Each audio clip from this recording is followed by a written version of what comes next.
سلام به همه دوستان عزیز، امیدوارم که هر جا هستین حالتون خیلی خوب باشه. امروز اومدیم به بررسی کامیون آکتروس نسل پنجم بپردازیم. چراغ‌های این ماشین همینطور که مشاهده میکنید لنزدار هست و کاسه استفاده شده است و موتور ماشین یک موتور 6 سیلندر 510 اسباب بخاری با گیربکس 12 سرعتی اتومات مجهز به اینتارد 5 زمانه است و اسم گیربکس ZF قرار گرفته شده است و تعلیق محور عقب این ماشین به صورت بالون انجام میشه. تعلیق محور جلو فنر قرار گرفته شده است. اتاق این ماشین سوار بر روی 4 بالون هست، نرمی خیلی خوبی رو میده و کامیون باتری پشت قرار گرفته شده است و باتری بغل نیست.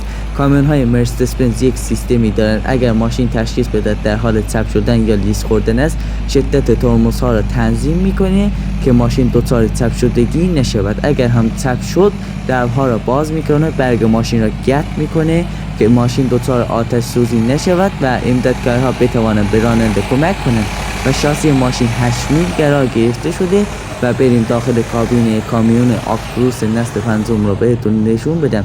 در اینجا 1851 به معنی مجموع وزن ناخالص کامیون هست. این هم از نمای ورود داخل کابین. رکاب 4 پله، تنظیمات صندلی به صورت برگی و بادی انجام میشه. گرم کن سرد کن صندلی این ماشین نیز داره.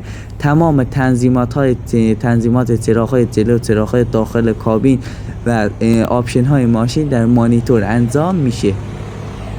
خب دوستان، نظرتون درباره کامیون آکتروس نسل پنجم چیه؟ نظرتون رو حتما کامنت کنید، میخونیم، به سوالاتون جواب میدهیم. کانال یوتیوب ما را سابسکرایب داشته باشید.